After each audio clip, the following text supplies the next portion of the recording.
Ito yung mas sakit na laban namin dito sa tubungan dahil naabutan pa kami ng brand out. Kaya yung player ay yung pawat dahil malaki yung abanse. Ito yung pangyayari guys. Apat bansi patason.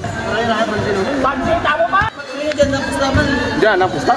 Bansi daw ba? Mana ba lao? Pusta? Diyan nakita niyo lang. Yes on guys, for today's video, panibagong set na naman tayo guys. Thank you Lord dahil pinaburan tayo ng magandang panahon sa ngayon. Madami pala mga magandang jumajogging dito sa bayan ng Bingawan. Kaya kung sino man kayo, big shoutout na lang sa inyo. Kahit dito sa isang gym nila, ang dami pa rin mga chicks dito sa Bingawan guys. Solid talaga yung bayan nyo, ang daming chicks. Ja. Ayos lang ja. Ayos lang. Ari mga grupo guys. Yes on guys, so fakadto. Do pase yung mga ginatol. Ari ang duha ta ka mga import halin sa Oklahoma garo. Damo na ta guys.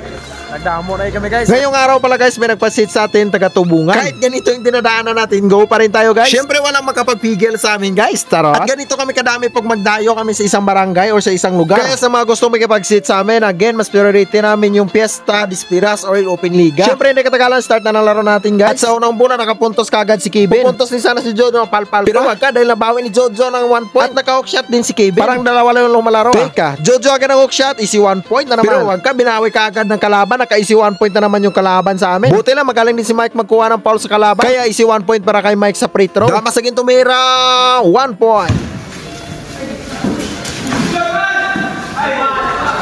Ayan na naman, kumuha na naman si Mike ng foul sa kalaban. Kaya easy score kay Mike para sa free throw.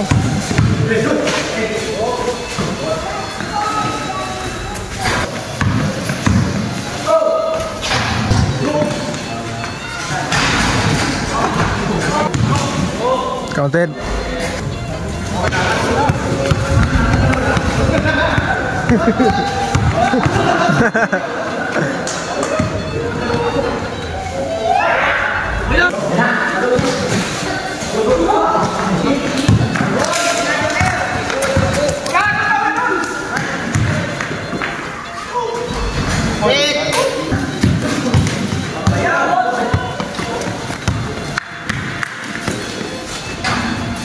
At sa tagal hindi pa natapos yung laro pero naabutan na kami ng dilim. Grabe. Ito yung magaling na galawan ni Palma player. Ito ng tubungan. Grabe talaga yung galawan kahit may edad na. Ayaw din kasi ni Mike magpawat kaya napakita siya ng mga ising galawan. Damas nagadala sa bulay. Nice pass para kay Mike. Kaya easy 1 point na naman. Damas agad nagtira. Easy 1 point. Nasundan pa ni Jojo ni isang pawala ang follow-up. At nakakuha pa si Damas ni isang foul. Kaya easy 1 point para sa free throw ni Damas. Grabe, tinirahan kami ng kalaban sa 4 pasok pa. Buti na naka 1 point kami sa free throw ni Mike. Pero wala na talaga guys dahil nabutan na kami ng gabi dahil brand out pa. Kaya pasipat-sipat kami kung sino matanda sa dilim guys. Pero wala guys, pinataas ng kalaban dahil brown out, madilim ko no. Kung nakita nyo man ang mga aswang na yung makasama natin guys, hindi na sila makilala kung sino pa yan.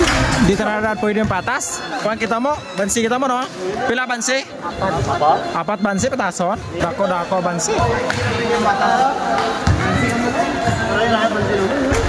Bansi, tama ba? Diyan na pustaman. Diyan na pusta. Diyan, kita niyo. Bansi daw.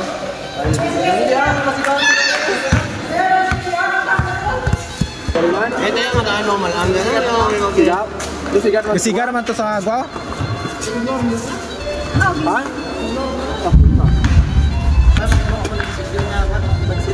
Ate sige mo na ito. Sanda lang matonge, balito. Kamu lang tonge kay siyempre dako bansi mo. Ang bali na to, tol. Kamu lang tonge. Ay, ito karon no.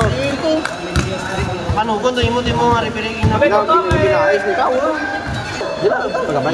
Kulita, wala naman eh. Dagol dali na dagol.